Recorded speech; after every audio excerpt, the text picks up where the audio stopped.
Bapak, Ibu, Saudara yang terkasih dalam Yesus Kristus, kita akan memulai ibadah kebaktian keluarga pada malam hari ini.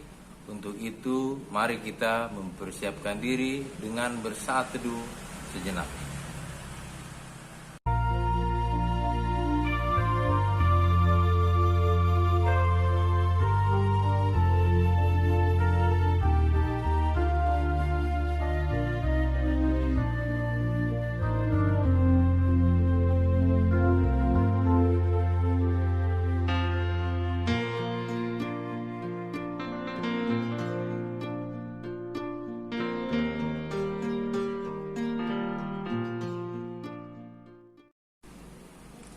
Terima kasih. Marilah kita memuji Tuhan dari NKB 07. Nyanyikanlah nyanyian baru pada bait pertama dan kedua.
Mazmurkanlah Tuhanmu, hai di atas langit, turut memuji Tuhan, muliakan penciptamu.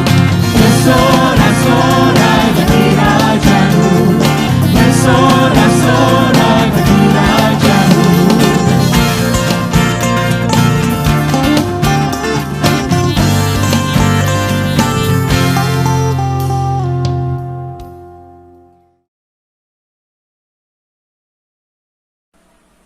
Bapak, Ibu, Saudara yang terkasih dalam Yesus Kristus, marilah kita habiskan ibadah keluarga pada malam hari ini. Kebaktian rumah tangga melalui aplikasi YouTube di rumah masing-masing. Jadilah di dalam nama Bapa, Anak, dan Roh Kudus. Sejahteralah kita yang ada di dalam Yesus Kristus. Amin. Bapak, Ibu, Saudara yang terkasih dalam Yesus Kristus, kita akan mendengarkan firman Tuhan. Namun sebelumnya, mari kita bernyanyi dari PKJ 15 pada bait pertama dan kedua, Kusiapkan hatiku Tuhan.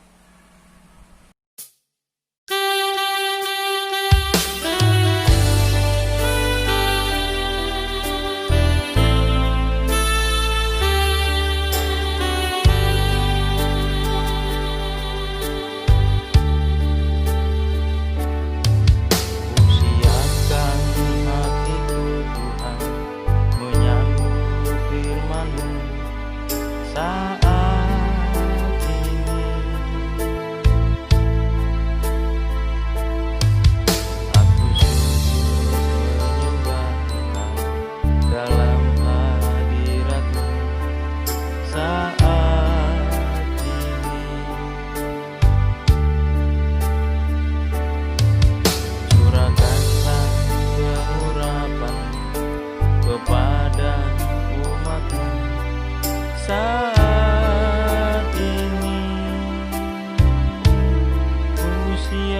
siapkan hatiku Tuhan mendengar firman-Mu.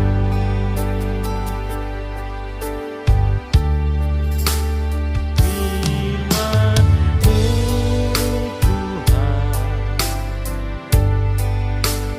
tiada berubah, sejak selanya dan selama-lamanya tiada berubah.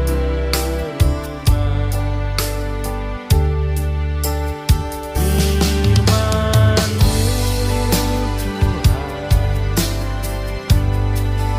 penolong hidupku,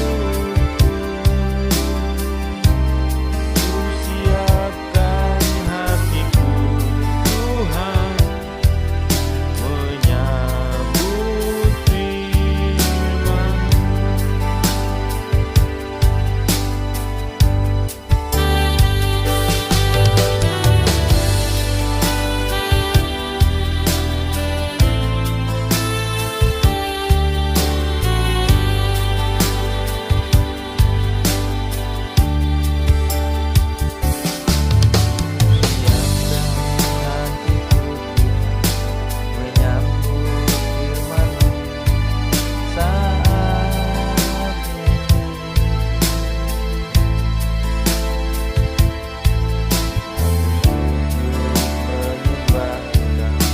Dalam hadirat-Mu saat ini,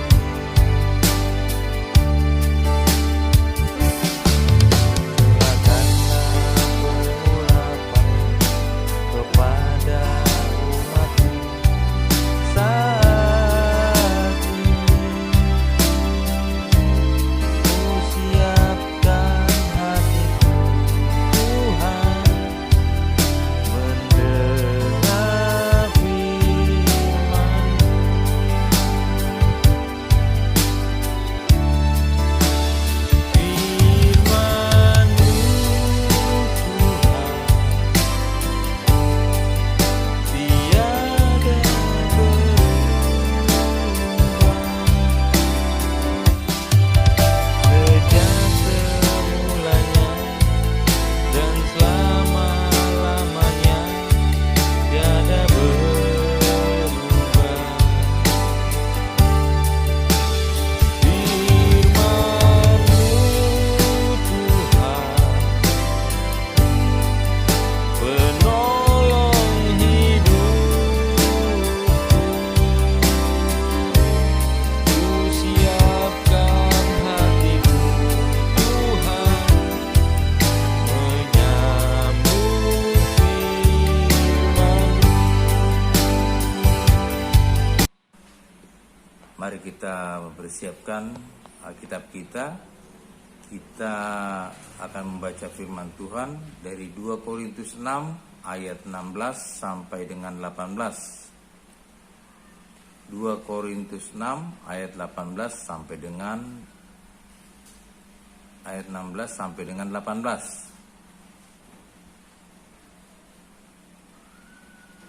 Akan saya bacakan.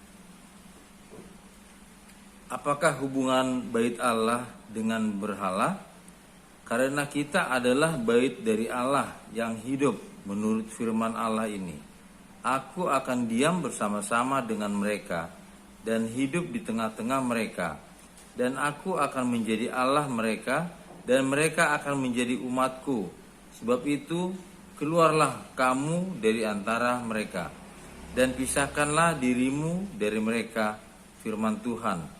Dan janganlah menjamah apa yang najis, maka aku akan menerima kamu. Dan aku akan menjadi bapamu, dan kamu akan menjadi anak-anakku laki-laki dan anak-anakku perempuan. Demikianlah firman Tuhan yang Maha Kuasa. Demikianlah firman Tuhan. Terpujilah Tuhan Yesus Kristus. Yang berbahagia ialah mereka yang mendengarkan firman Allah dan memeliharanya. Salam. Bapak Ibu yang terkasih dalam Yesus Kristus, Pada malam hari ini dalam pembacaan firman Tuhan yang terambil dari Korintus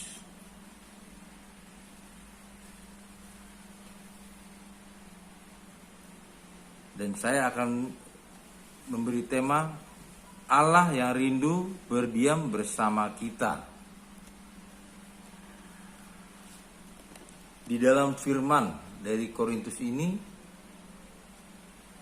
Paulus menyampaikan berita kebenaran kepada jemaatnya di Korintus. Maka dari firman Tuhan yang kita baca pada malam hari ini, Allah adalah kudus, Allah yang maha suci. Jadi tidak boleh ada Allah lain, atau tidak boleh Allah diduakan. Sebagai ayat penguat ada di 1 Korintus 6 ayat 19 sampai dengan 20. Atau tidak tahukah kamu bahwa tubuhmu adalah bait Roh Kudus yang diam di dalam kamu, Roh Kudus yang kamu peroleh dari Allah, dan bahwa kamu bukan milik kamu sendiri, sebab kamu telah dibeli dan harganya telah lunas dibayar. Karena itu muliakanlah Allah dengan tubuhmu. Saudara-saudara yang terkasih dalam Yesus Kristus, pada hari Minggu kita baru saja menerima atau baru saja melakukan perjamuan kudus, yang mana kita diingatkan dan kita mendapatkan makan roti dan minum anggur. Itulah sebagai peringatan kita bahwa Allah telah memberikan daging dan darahnya untuk kita. Maka dari itu, untuk pembacaan ini Paulus tidak mau kalau Allah dicampur baurkan atau dinajiskan. Saudara-saudara yang terkasih dalam Yesus Kristus, di dalam pembacaan kita tadi di ayat 16, apa hubungan bait Allah dengan berhala? Bentuk kenajisan paling buruk dalam perjanjian lama mendirikan berhala dalam bait Allah. Paulus langsung pikiran Paulus kembali ke perjanjian lama, yakni tentang Manase. Dia ingat di dalam 2 Raja-Raja 21 ayat 1 sampai dengan 9. Manase membawa patung ukiran ke dalam bait Allah. Maka Paulus akan ingat hal itu, tidak mau kalau rakyat atau jemaat Korintus dialihkan lagi. Dia tidak mau berpikiran seperti yang terjadi saat itu. Bahkan di 2 Raja-Raja 21 ayat 1 sampai dengan 9, bait Allah dijadikan tempat berhala, yang mana Manase membawa dewa-dewa, dan juga di situ dia mempersembahkan anaknya. Di ayat 6, anaknya dipersembahkan untuk berhala. Di sini kita tidak mau kalau di dalam bait Allah itu ada Allah lain. Bahwa di dalam 2 Raja-Raja 21 ayat 9 ini sangat kacau. Paulus tidak mau seperti itu yang terjadi. Maka Paulus berpikir, kalau hal itu terjadi, berarti ini sudah tidak bisa dikatakan mereka itu mempunyai Allah yang esa, dan Allah itu tidak kudus. Karena di 1 Korintus 6 ayat 19 sampai 20 dikatakan tadi Roh Kudus yang kamu peroleh dari Allah, dan bahwa kamu bukan milik kamu sendiri, sebab kamu telah dibeli dan harganya telah lunas dibayar. Inilah yang terjadi, di mana Paulus menyadari hal itu, dan inilah yang kita terima pada saat hari Minggu yang lalu di dalam perjamuan kudus, bahwa darah dan daging adalah melambangkan kalau tubuh Kristus ada di tubuh kita. Maka di sini dikatakan bait Allah itu hidup di dalam kita, maka kita tidak dicemari. Saudara-saudara yang terkasih dalam Yesus Kristus, Paulus tahu betul tidak mudah membawa rakyat Korintus atau jemaat di Korintus, karena Paulus menginjili di semua kota-kota. Di Korintus adalah yang paling diterima, karena di tempat lain Paulus sangat sulit untuk memasuki. Namun di Korintus pun belum semua menerima, karena di sana berbaur. Maka itu Bapak Ibu yang terkasih dalam Yesus Kristus, dikatakan di situ bahwa di dalam rakyat Korintus masih sebagian yang percaya dan sebagian lagi masih kurang percaya. Dan di sana kita tahu bahwa di Korintus itu beragam. Karena kalau kita lihat dari pengetahuan Paulus, bahwa di Perjanjian Lama dikatakan di situ bentuk kenajisan yang paling buruk adalah mendirikan berhala dalam bait Allah. Nah, Bapak Ibu yang terkasih dalam Yesus Kristus, kita tahu bahwa Korintus itu adalah kota kuno di Yunani. Bapak Ibu tahu kalau Yunani itu sampai sekarang masih terkenal dengan dewa-dewi. Dewa-dewa di sana sangat terkenal. Banyak macamnya, banyak ragamnya. Kita tahu sampai saat ini kalau kita buka di internet, kita lihat di situ dewa yang terkenal, ataupun kita hanya bilang dewa aja pasti dia langsung menunjukkan Yunani. Karena di sana banyak sekali dewa-dewi yang kita lihat pada saat ini. Kalau kita mungkin nonton film ataupun lihat di internet, di sana yang paling dikenal sekali adalah dewa Zeus. Kalau kita lihat di sana ada dewa-dewa sangat banyak. Ada dewa Zeus, dewa Hera, Aphrodite, Artonius, Ares, ada dewa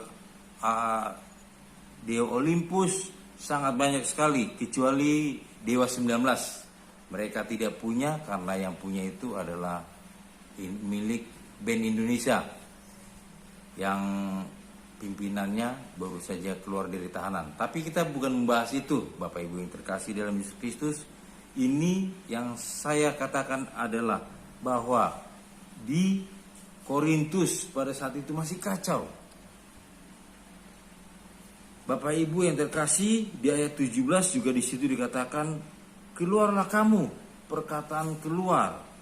Keluar di situ ada perkataan yang mengingatkan Paulus ke Perjanjian Lama juga. Perkataan keluarlah kamu merupakan perkataan yang diberikan Allah kepada Abraham di Kejadian, yang menjadi peringatan kepada Lot sebelum menghancurkan Sodom dan Gomora. Maka Bapak Ibu yang terkasih dalam Yesus Kristus, Paulus langsung berpikir jangan sampai ada kejadian yang terulang. Karena rakyat Korintus ini bisa dikatakan orang yang baru percaya dan imannya baru terbuka. Itu pun karena ada penginjil, Paulus dan teman-teman. Dan di sini kita tahu apa yang harus kita lakukan kalau kita sebagai umat percaya. Memisahkan dirikah kepada mereka, atau kita pergi? Sepertinya tidak mungkin, karena pada saat itu juga semua orang yang ada di situ memang sudah asli, orang yang benar-benar tinggal di situ. Tidak mungkin kita usir atau kita yang pergi. Bapak Ibu yang terkasih dalam Yesus Kristus, kita sebagai umat percaya, kita sendiri kalau membaca Alkitab ini, sebegitu dasatkah bahwa kalau dikatakan Paulus seperti tadi, dia berpikiran Sodom dan Gomora, begitu dengan Korintus. Apakah kota Korintus sedasat apa yang dipikirkan oleh Paulus? Tapi Bapak Ibu yang terkasih dalam Yesus Kristus, di sini berhala beragam. Bisa melalui patung atau dewa-dewa. Dan contoh sendiri sebagai umat Kristen yang percaya, kita saja, tidak usah jauh-jauh.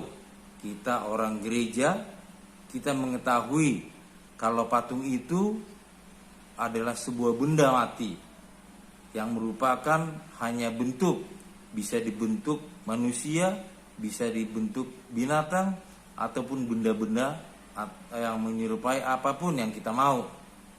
Nah, Bapak Ibu yang terkasih dalam Yesus Kristus, saya mengambil contoh. Kita GKO Bekasi 1 mempunyai patung Tuhan Yesus. Kita tahu itu setiap hari Minggu kita bisa lihat di depan gereja. Nah, Bapak Ibu yang terkasih dalam Yesus Kristus, kalau kita amati, kalau kita lihat dengan hati dan pikiran kita, memang secara akal bahwa itu adalah sebuah patung. Tapi ada di pikiran saya atau di benak saudara sekalian, beginilah kematian Tuhan, sangat perih, sangat sakit sekali, dengan duri di kepala, berdarah, dan dengan pakaian semacam terhina. Ini adalah hinaan. Inilah yang dikatakan sebagai pengorbanan, sudah memberikan nyawa, namun juga terhina. Nah, Bapak Ibu yang terkasih dalam Yesus Kristus, kita sebagai orang tua, orang yang percaya dan lebih dewasa, mungkin memahami seperti itu. Namun saya ambil contoh, Bapak Ibu yang terkasih, kalau kita ke gereja mungkin bawa cucu atau bawa anak, kemudian anak kita rewel atau nangis. Nah, lantas kita lagi konsentrasi, mungkin lagi sedang mendengarkan khotbah atau sedang beribadah. Kemudian si cucu atau si anak kita colek.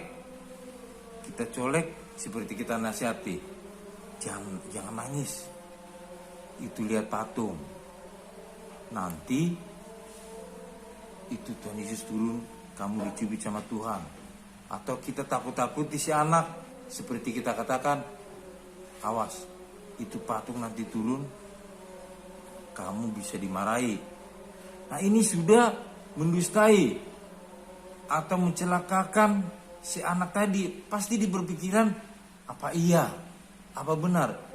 Ini sudah memberhalakan patung itu, padahal kita percaya itu hanya sebagai patung. Namun kita berikan kepada anak kecil atau kepada cucu, akhirnya dia menjadi percaya kalau itu tidak, kalau itu adalah sebuah patung, akhirnya menjadi berpikiran bahwa dia itu hidup dan bisa turun, bisa mencubit. Nah, dia diam karena ketakutan. Bapak Ibu yang terkasih dalam Yesus Kristus, itu adalah contoh kecil bagi kita sebagai umat manusia.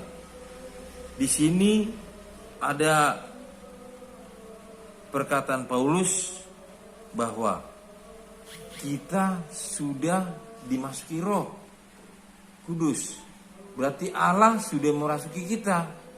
Jangan lagi kita membuat berhala di hati kita ataupun kepada orang lain. Itulah kisah yang terjadi, Bapak Ibu yang terkasih, untuk kota Korintus ini tidak segampang apa yang dipikirkan. Kalau memang di situ adalah suatu perkumpulan manusia-manusia yang memang benar-benar baru menerima. Kita tahu Bapak Ibu yang terkasih dalam Yesus Kristus, Paulus pun ke sana hanya menginjili dan dia tidak tinggal tetap di sana. Kita harus tahu bahwa kisah hidup Paulus ini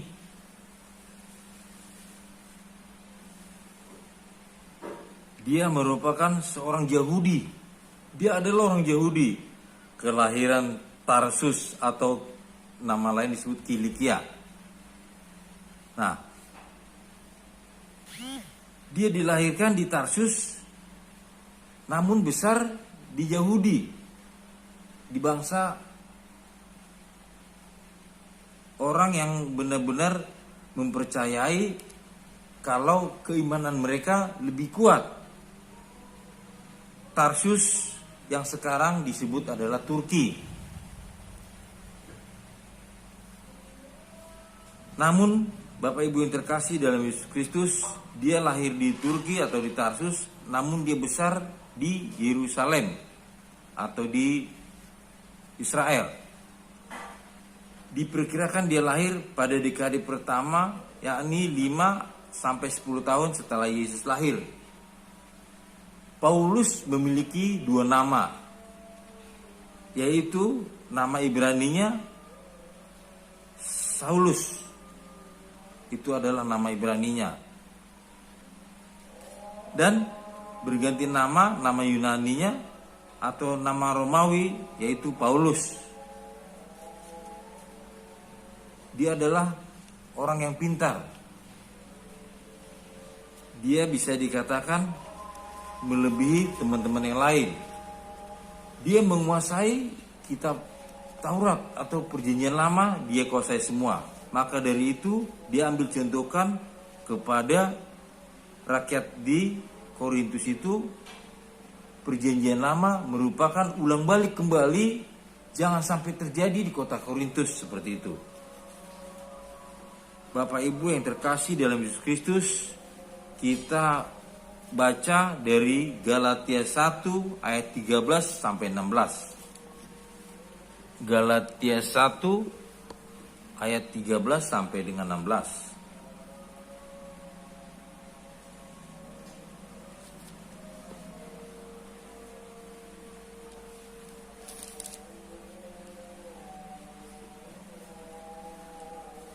Yang punya Alkitab di rumah, kita baca sama-sama. Kita baca 1, 2, 3. Sebab kamu telah mendengar tentang hidupku dahulu dalam agama Yahudi. Tanpa batas aku menganiaya jemaat Allah dan berusaha membinasakannya. Dan di dalam agama Yahudi aku jauh lebih maju dari banyak teman yang sebaya dengan aku di antara bangsaku. Sebagai orang yang sangat rajin memelihara adat istiadat nenek moyangku. Tetapi waktu ia yang telah memilih aku sejak kandungan ibuku dan memanggil aku oleh kasih karunia-Nya, berkenan menyatakan anaknya di dalam aku, supaya aku memberitakan dia di antara bangsa-bangsa bukan Yahudi, maka sesaat pun aku tidak meminta pertimbangan kepada manusia. Itulah yang tadi kita baca dari Galatia 1 ayat 13 sampai dengan 16. Dinyatakan di sini kalau Paulus itu memang dulu adalah penganiaya. Semenjak dia terpanggil, dia menjadi sadar betul dan dia melebihi orang-orang yang lebih pintar lagi, karena dia sudah menguasai kitab sebelumnya. Namun kalau pengetahuan di antara orang-orang, dialah yang lebih pintar, karena dia tahu semua. Dari mulai Perjanjian Lama dia menguasai. Untuk itu saudara-saudara yang terkasih dalam Yesus Kristus, dalam pembacaan kita ini berarti mutlak, memang benar-benar bahwa percaya kepada Kristus tidaklah main-main. Maka dari itu, saudara yang terkasih dalam Yesus Kristus, namun perlu kita ingat bahwa kita pun sebagai manusia, sebagai umat percaya, bisa membawa juga berita kebenaran. Karena di lingkungan kita mungkin kita bisa dikatakan minoritas. Namun kita jangan sampai terpengaruh ataupun kita percaya hal-hal yang di luar ajaran Kristus. Untuk itu Bapak Ibu yang terkasih dalam Yesus Kristus, bahwa di dalam pembacaan kita ini kita benar-benar yakin dan percaya, karena Paulus awalnya bukan orang yang percaya, namun dia bisa lebih mengerti dan bisa lebih serius lagi. Maka Bapak Ibu yang terkasih, untuk itu di dalam pembacaan firman kita ini, kita baru saja menerima roti dan anggur yang baru kita terima. Maka itu saya percaya juga apa yang kita terima itu adalah tubuh Kristus. Kita akan baca dari Roma 6 ayat ke-13. Kita baca untuk penjelasannya, kita baca dari Roma 6 ayat 13 sampai 14. Roma 6 ayat 13 sampai 14 demikian. Dan janganlah kamu menyerahkan anggota-anggota tubuhmu kepada dosa untuk dipakai sebagai senjata kelaliman, tetapi serahkanlah dirimu kepada Allah sebagai orang-orang yang dahulu mati, tetapi yang sekarang hidup. Dan serahkanlah anggota-anggota tubuhmu kepada Allah untuk menjadi senjata-senjata kebenaran. Sebab kamu tidak akan dikuasai lagi oleh dosa, karena kamu tidak berada di bawah hukum Taurat, tetapi di bawah kasih karunia. Bapak Ibu yang terkasih dalam Yesus Kristus, kita sangat bersyukur sekali kita telah dipilih dan kita telah dimasuki, dan kita juga bait Allah yang hidup. Kita akan menjaga diri kita, jangan ternoda, jangan terpengaruh, dan jangan mau menduakan Allah. Allah itu Esa, Allah yang kita kenal, yaitu Tuhan Yesus Kristus yang sudah menebus kita dari dosa. Maka Bapak Ibu yang terkasih dalam Yesus Kristus, apa yang difirmankan Tuhan, bahwa di dalam firman-Nya bahwa kita adalah orang yang terpilih, itulah yang diberitakan Paulus kepada rakyat Korintus, bahwa bangsa atau rakyat atau jemaat yang sudah percaya jangan lagi kamu dicemari. Maka dari itu Bapak Ibu yang terkasih dalam Yesus Kristus, kita bisa melihat dari Korintus yang sudah difirmankannya ini kepada kita. Maka dari itu kita harus sadar betul bahwa kita adalah orang-orang yang terpilih. Tuhan Yesus memberkati. Baiklah Bapak Ibu yang terkasih dalam Yesus Kristus, kita responi firman Tuhan ini, kita bernyanyi dari PKJ 264 pada bait pertama dan kedua.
Bapak Ibu yang terkasih dalam Yesus Kristus, marilah kita berdoa syafaat pada malam hari ini.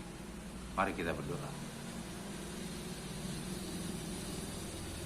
Allah Bapa Tuhan kami Yesus Kristus, terpujilah Engkau Tuhan, di mana pada malam hari ini Bapa, kami melakukan ibadah keluarga di rumah kami masing-masing lewat aplikasi YouTube, di mana Tuhan pada akhir-akhir ini kami setiap gereja melakukannya di rumah, terkhusus GKO Bekasi 1 Tuhan.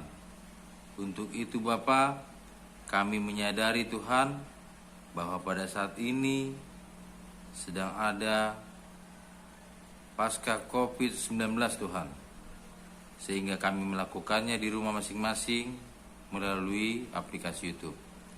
Terima kasih Bapa, pada malam hari ini kami sudah mendengarkan firman kebenaran-Mu Tuhan, di mana di dalam kehidupan kami sehari-hari dituntun untuk mendengarkan, untuk melakukan, untuk melaksanakan apa yang tercatat di dalam Alkitab Tuhan, bahwa kami tidak ragu, bahwa kami adalah anak-anak Tuhan yang bersih, dan kami juga senantiasa Tuhan ingin melakukan hal yang wajib bagi kami sebagai umat yang percaya kepadamu Tuhan, bahwa kami tidak mau menduakan Allah lain selain Engkau Tuhan Yesus Kristus.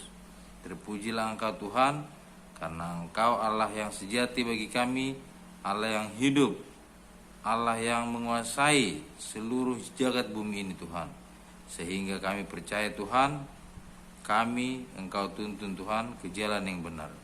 Terima kasih Tuhan, kami sebagai umat Kristen, terkhusus dari GKO Bekasi 1 ini Tuhan, kami percaya Bapa, walaupun kami melakukan ibadah melalui aplikasi YouTube ini Tuhan, tapi kami percaya Bapa, kami sehati sepikir bahwa kami benar-benar melakukan ibadah ini Tuhan dengan sungguh-sungguh, dan kami percaya Tuhan. Biarlah Tuhan ini berjalan dengan baik Tuhan, sehingga setiap jemaat menginginkannya Tuhan, dan juga merindukannya Tuhan, seperti Engkau merindukan kami Bapa, di mana di dalam ayat-Mu Tuhan, di dalam tema yang kami baca Bapa, Engkau adalah Allah yang sejati bagi kami Bapa, sehingga kami anak-anak yang berdosa ini Tuhan, Kau ambil sehingga kami menjadi anak yang suci di hadapan Tuhan.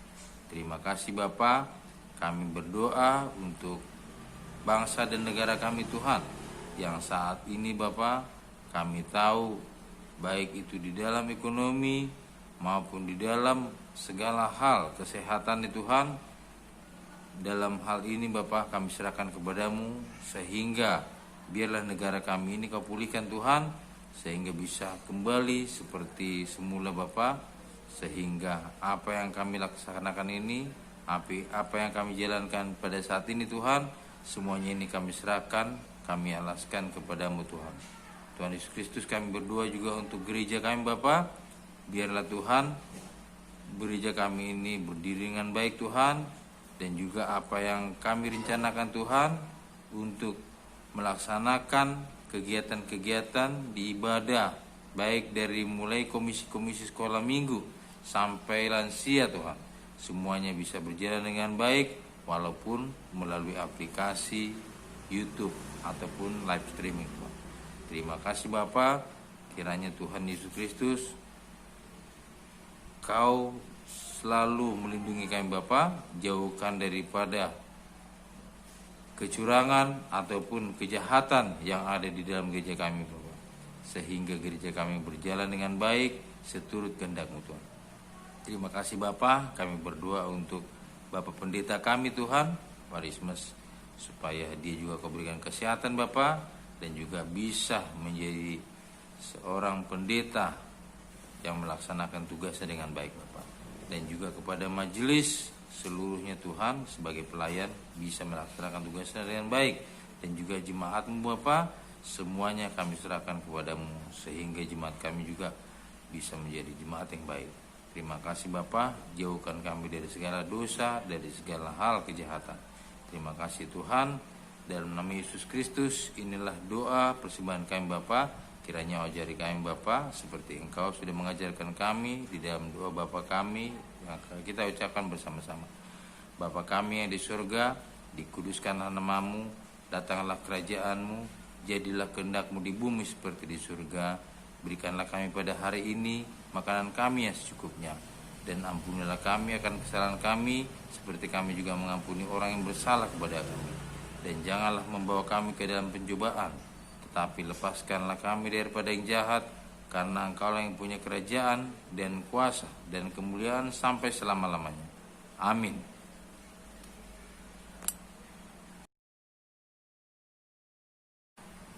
Bapak, Ibu, Saudara yang dikasihi Tuhan, marilah kita memberikan persembahan kita kepada Tuhan sambil mengingat akan firman Tuhan di dalam 2 Korintus 9 ayat 12 yang bunyinya sebagai berikut. Sebab pelayanan kasih yang berisi pemberian ini bukan hanya mencukupkan keperluan-keperluan orang-orang kudus, tetapi juga melimpahkan ucapan syukur kepada Allah. Sementara persembahan dijalankan, kita bernyanyi dari Kidung Jemaat nomor 450 pada bait pertama dan kedua.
Marilah kita berdoa untuk persembahan ini.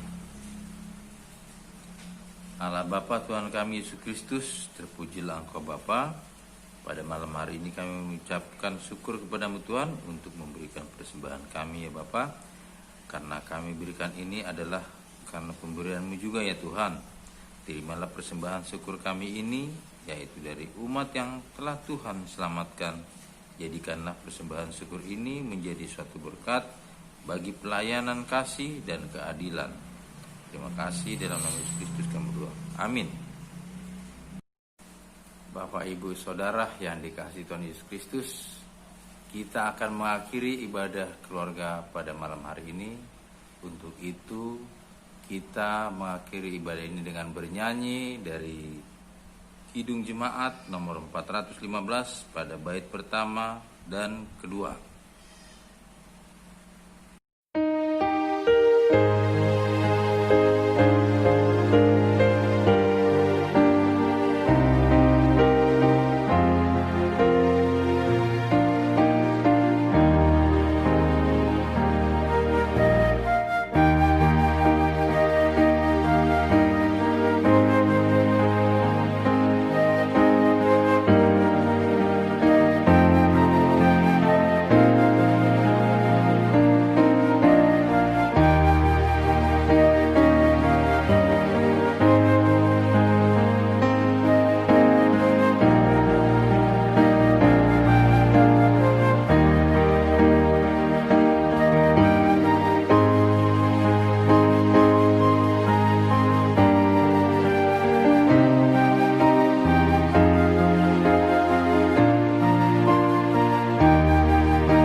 Bapak Ibu yang terkasih dalam Yesus Kristus, marilah kita menerima berkat dari Tuhan. Tuhan memberkati kita dan melindungi kita. Tuhan menyinari wajah-Nya kepada kita dan memberi kita kasih karunia. Tuhan menghadapkan wajah-Nya kepada kita dan memberi kepada kita damai sejahtera. Amin. Bapa, terima kasih. Bapa, terima kasih. Bapa, terima kasih. Bapa di dalam surga, ku berterima kasih. Amin.